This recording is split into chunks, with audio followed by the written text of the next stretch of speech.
that works exclusively in the state of Oregon.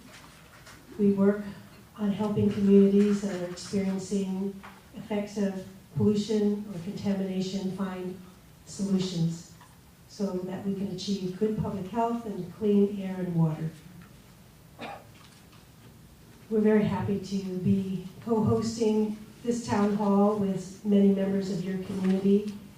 And I'd like to start off by thanking the wonderful people who have made this possible here from Newport. Maria Krause, could you raise your hand? There's Maria and Sheila Wood-Swinford, would you raise your hand? And their crew of people who I haven't met and remembered everyone's name, but thank you for applauding for them. They worked very, very hard. I hope that it seems smooth to you who have arrived here, but to put something like this on does take a lot of planning and work. And again, thanks for providing the food to these two wonderful women. The food was provided by Oceana Natural Foods and also Trillium Natural Foods. Oceana is here in Newport and Trillium is in Lincoln City, and they also donated toward this event. And I want to acknowledge and thank some special people we have in the audience. Thank you, Representative Gomberg, for being here. Raise your hand. He's your representative. And we're so glad that he cares about what his constituents are learning today. And we have Rosie from Senator Roblin's office. Raise your hand, Rosie. Thank you for being here. Senator Roblin couldn't be here because he's at the Lincoln County ESD. They're meeting for all the districts on their school. So she said Senator Roblin is at a Lincoln County ESD meeting pertaining to education. That's important too. And we want to thank Lincoln County Commissioner Terry Thompson for being here. Thank you so much, sir, for being here. And I'm going to give you a short, where's what, and then introduce our moderator, Commissioner Bill Hall, who's here today. Thank you, Commissioner Hall. So first of all, again, I'm going to say, I know it's ad nauseum, if you need a restroom, you head toward the Beyond Toxic sign, you go through the computer lab to the hallway, turn right, and you'll find men's on your right and women's on your left. I don't know, I haven't seen a drinking fountain, but it's okay. And then we have apple juice and tea and coffee here as well. The water in the back room over there. Okay. And the way we're going to, we have a big crowd. Thanks again for being here. We're so glad so many of you have come to learn from a wonderful panel. In order to expedite questions and their answers, hopefully you've gotten a card or two or three, and we also have pencils. If you don't have a card, just raise your hand, and we have two helpers, Barb and Tracy, who will hand you cards. You can have as many as you like. They're going to give these cards to Commissioner Hall, our moderator.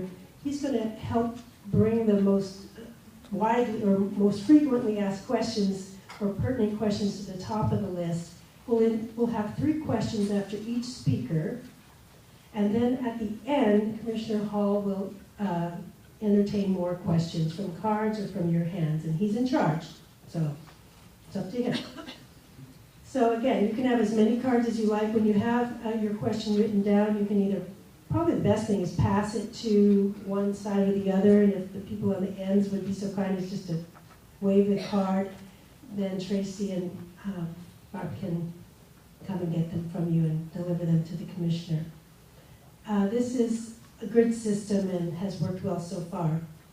So just a little short background. Citizens in Western Oregon have been filing complaints to our state forestry and agricultural agencies and health agency about herbicide drift, overspray, and exposures for decades now, actually. And the response has been so-so until 4 critical events recently occurred that have helped the public learn more about this issue and brought it to the attention of agencies and elected officials alike. The first one was in Triangle Lake in the Sayuswa Watershed, where in 2011, a urinalysis was done for over 40 people, and the discovery of 2,4-D and atrazine in the urine of folks from ages 5 to 75, I suppose. Secondly, in Cedar Valley, in the Rogue River watershed, in 2013, over 40 residents there were sickened, pets died, and livestock was injured. Recently in Tiller, in the Umpqua watershed, people were sickened, and after an investigation by the Oregon Department of Agriculture, herbicide residue was found on the opposite side of the bank of the river there, which is not supposed to be there. And about a year ago, a report was published by Beyond Toxics detailing the use of herbicides, quantities, types, practices, and that has also helped educate the public. Also the Oregonian, or Oregon Public Broadcasting, High Country News, Center for Media and Democracy, Register Guard, have all done some very impressive journalism on this topic as well. You can get more information on the Beyond Toxics table over there. And if you'd like more information, please do sign our mailing list and we can get you connected. So all this information has galvanized coastal communities, the media, and elected officials. And it's clear that we need to learn more about this issue and help our state solve this issue.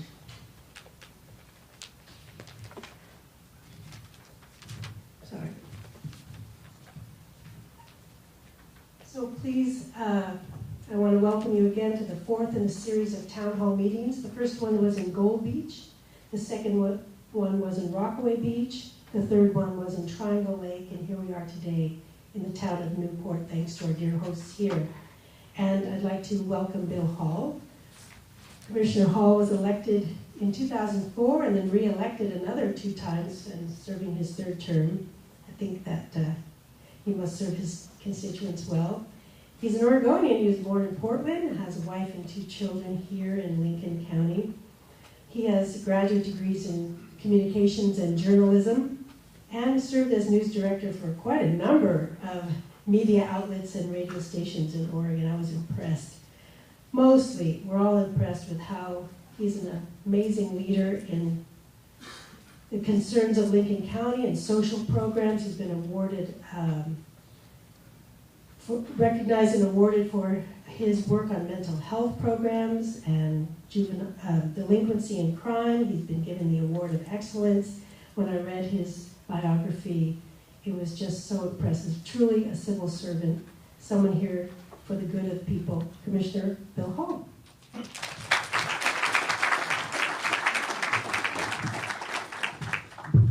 Thank you very much, Lisa. Thank you for that very generous introduction. And I also want to acknowledge that after you completed your introductions, Representative Jetty McEwen joined us. So welcome.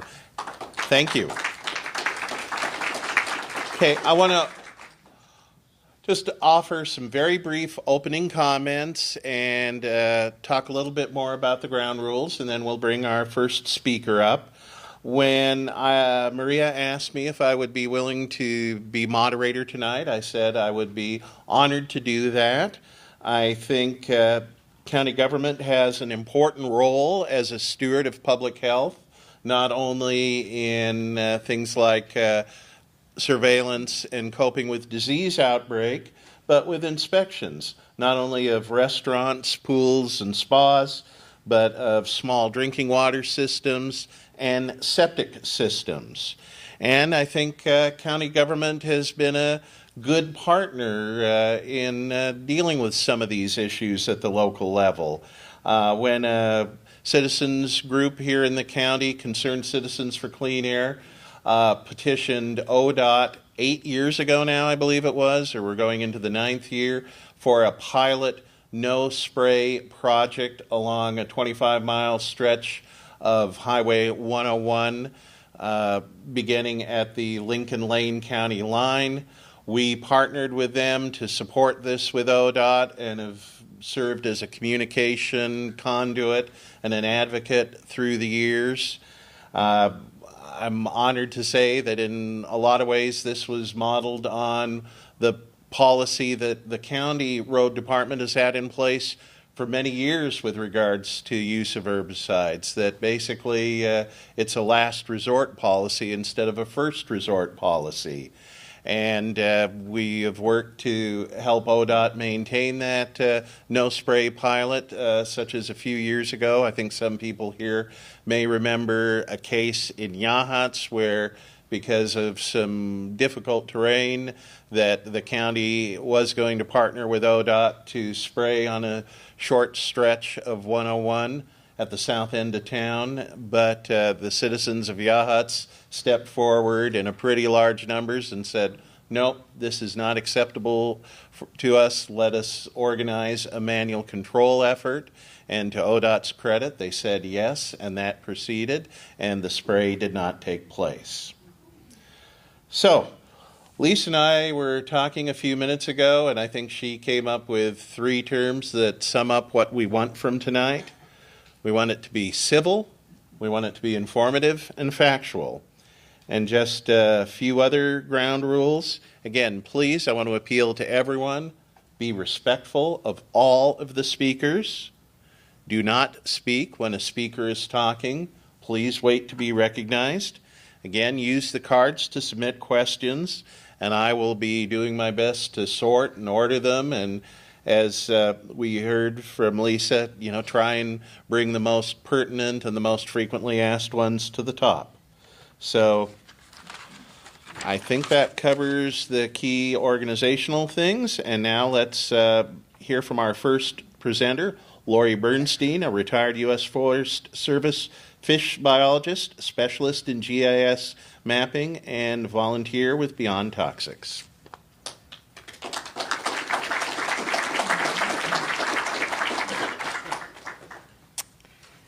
Lights.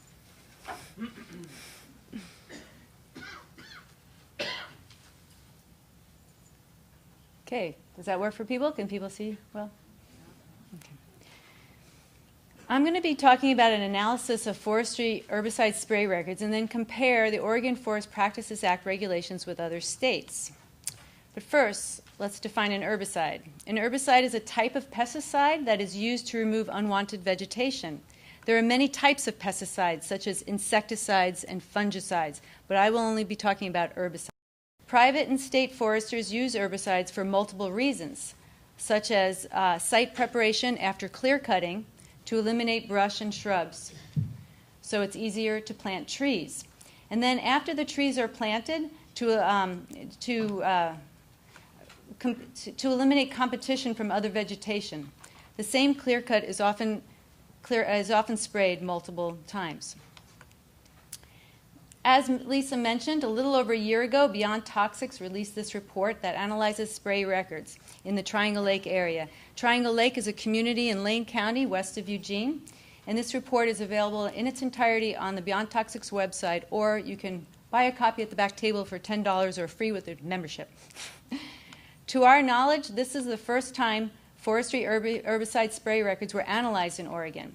Normally, spray records are not available. Private companies are only required to notify the state that they will spray, and once they do spray, the companies keep the spray records for 3 years. However, after Lisa mentioned the urine of 43 residents in Triangle Lake area all tested positive for 2,4-D and atrazine, which are 2 herbicides used in forestry, the Oregon Health Authority took the lead on an exposure investigation. It took Oregon Department of Forestry 11 months to gather all the herbicide spray records in the designated study area, which is about 184,000 acres. These spray records became part of the public records, and through a public records request, Beyond Toxics was able to access the records. When writing the report, we asked these questions. What insights can the data provide regarding impacts to human and environmental health from forestry herbicide sprays as currently regulated under the Oregon Forest Practices Act? How does the Oregon Forest Practices Act compare to other states with similar forest ecosystems? And how can this data inform Oregon forest policy decisions? We learned too many things to go over tonight, so I'm just going to touch on a few of our findings. We found chemicals are often mixed together before spraying, creating a chemical soup. This map is a close-up of a small sampling of units aerially sprayed in 2011. The study area is within the O&C lands, meaning there's a checkerboard pattern to the ownership. So as you can see, the light gray are the federal lands, the medium gray are the state lands, and the dark gray are the private lands. The dark red are the clear-cut units that were aerially sprayed. Each unit is labeled with a code that indicates which chemicals were used. You can use the box on the left side of this map to decipher the codes. The top of the box lists the herbicides, and the bottom lists the adjuvants. Adjuvants are used to increase the effectiveness of the herbicide. For example, they can help the herbicide stick to the vegetation or penetrate the leaf surfaces. Adjuvants can also be toxic. The labels for each unit show that it is common practice to mix chemicals and adjuvants together. For example, several of these spray units are labeled 2-AH-FOGR. That means 2,4-D, atrazine, hexazinone, along with 2 adjuvants, foam buster and grounded, were mixed together and sprayed within the unit. So when we mix chemicals together, they can interact, and that interaction can create a synergistic effect that could be more toxic than if these chemicals were applied individually. There's been no research that addresses how these specific mixes affect humans or the environment, and there are no EPA regulations that consider synergistic effects. This federal study found chemicals may not be too toxic individually, but when mixed together, they had synergistic effects that were lethal to fish. We found a seasonal trend. This slide separates out the aerial sprays by the spring and fall season. Let's see. So we have here, this area is the spring, where we have 2009, 10, and 11. And then the fall, with the corresponding years, 2009, 10, and 11. Each color represents a different chemical, and we clearly see a difference in the type of chemical sprayed during each season. 2,4-D, atrazine, and hexazinone were more commonly sprayed in the spring months, while glyphosate and imazapyr were the most common chemicals in the fall months.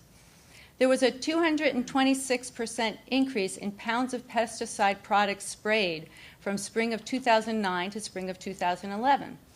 And spring of 2011 is when the residents of Triangle Lake felt ill and reported health problems and complained, and then had their urine tested. And let me just drink some water here.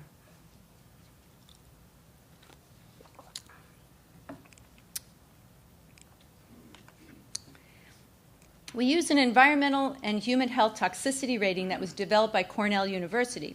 Each column shows the mix of chemicals for an individual spray. The left side is again the spring sprays, and the fall are located on the right side. The rating above 10 was considered a toxicity concern, and this rust-colored bar here is that threshold. And the point of this slide is really to demonstrate that we found the spring sprays were more toxic than the fall sprays. Spring is when the streams are flowing higher and the surface water is running off the hillsides. Some herbicides can bind with soil and can move downslope into fish-bearing streams during this time. It is also not uncommon for rural residents to get their drinking water from streams and springs flowing off these hillsides. This kind of runoff can bring herbicides and silt into their drinking water. In addition, soil moisture, rain, and fog can also increase chances of volatilization. Volatilization is when herbicides evaporate into the atmosphere, and then rain and fog can carry the herbicides back down and drop them miles away. A 2010 Journal of Environmental Quality technical paper compared herbicide runoff and volatilization losses over 8 years. They concluded that the volatilization losses were significantly greater than the runoff losses, and the amount of losses can vary significantly depending on local environmental conditions. The fog, wind, and rainy weather patterns in the Oregon coastal mountains are the conditions that increase this risk for volatilization. Now I'm going to compare Oregon Forest Practices Act regulations with Washington and Idaho. We feel Washington is particularly comparable to Oregon with similar habitats and growing conditions. This table compares no-spray buffers along streams in Oregon's fish-bearing, compares buffers along streams. In Oregon, the fish-bearing streams have a 60-foot wide no-spray buffer. In the 1990s, Washington looked extensively into the research and developed new chemical rules and regulations. Washington determined stream buffer widths based on the height of the helicopter at the time of the spray, the location of the stand, whether the trees grow fast or slow, the type of spray nozzle, and the wind conditions. As this chart indicates, the width of a no-spray buffer for a fish-bearing stream in force similar to those of the Oregon coastal range would be between 93 to 325 feet. Idaho has a 100-foot no-spray buffer. Now looking at perennial and intermittent streams, we see another large difference. In Oregon, if there is no fish in the stream, no buffer is required, even if that water is flowing directly into a listed salmon stream. In Washington and Idaho, all surface water is protected. If water is flowing at the time of application, it has this buffer of between 50 to 100 feet. Whether it's fish-bearing or not, it's still protected. We recently learned that 2 herbicide complaints and subsequent soil and vegetation sampling by Oregon Department of Agriculture in Douglas County detected herbicides along a large tributary to the Umpqua River near Tiller, Oregon. Tony Schick with Oregon Public Broadcasting's Earth Fix reported that the laws meant to prevent pesticide drifting across forests don't always work. As Lisa had mentioned, the atrazine was aerially sprayed from a forestry application conducted in accordance with the Oregon Forest Practices Act regulations. However, state samples detected atrazine on the opposite bank of Jackson Creek, which is prime habitat for threatened salmon and steelhead. If the chemical was found on the opposite bank, it's safe to assume the chemical was also found inside the creek. The resident who took this photo was one of the people who complained. She was doing yard work while the helicopter was spraying across the road by Jackson Creek. She started to feel effects and reported to have a stomach ache, sore throat, facial burning and reddening to the eyes, headache, rapid heart rate, breathing restrictions, coughing, bloody nose, and a bad chemical taste in her mouth. If this woman hadn't felt sick, she would never have called the agencies, and then the agencies would not have tested within the no-spray buffer. Oregon does not require buffers along residential or agricultural lands. Washington has a 200-foot no-spray buffer along all residential property and a 100-foot no-spray buffer along agricultural lands. Idaho has a half-mile no-spray buffer for both residential and agriculture lands and even goes a step further for more toxic chemicals. For drinking water sources, Oregon requires a 60-foot no-spray buffer for domestic water sources. Washington requires an environmental analysis, and the 200-foot buffer it requires extends a half-mile upstream from the water intake. So we ask, are current Oregon regulations protecting natural resources or human health in rural communities? Several communities throughout Oregon continue to contact Beyond Toxics about forestry herbicide sprays adjacent to their homes and within their drinking watersheds. The folks at Rockaway Beach up in the North Coast have been quite concerned about their municipal watershed, Jetty Creek. The Jetty Creek watershed is about 1,400 acres and serves approximately 2,500 citizens. The water intake is located at the bottom of the watershed. It's this little red dot, if you can see it, like right there and here. In 2003, 8% of the watershed was clear-cut. In just a little over 10 years, we now have 82% of the watershed clear-cut. We did get some notifications for herbicide spraying in 2013 and 2014 and found that in just those 2 years, at least 35% of the watershed was sprayed. However, there may have been even more sprays that we are unaware of. We had to rely on an incomplete forestry notification for data because under the Oregon Forest Practices Act, citizens are not allowed to the actual pesticide spray records. The data reported here is just a snapshot of 2 years, and most likely underestimates the amount of spraying in the municipal drinking water protection area. Typical of the Oregon Cascades, the Jetty Creek watershed has a high stream density. resulting in multiple confluences where tributaries flow into Jetty Creek. These high-gradient streams can carry sediment and chemicals downstream into the drinking water intake. Here is a visual comparison of no-spray buffers for fish-bearing streams in the Jetty Creek watershed. In domestic water streams have the same protection as fish-bearing streams. The highlighted area is the length of the fish-bearing streams under the Oregon Forest Practices Act. These streams have a 60-foot wide no-spray buffer. If we multiply the width by the length of the stream, we have a no-spray zone of 64 acres.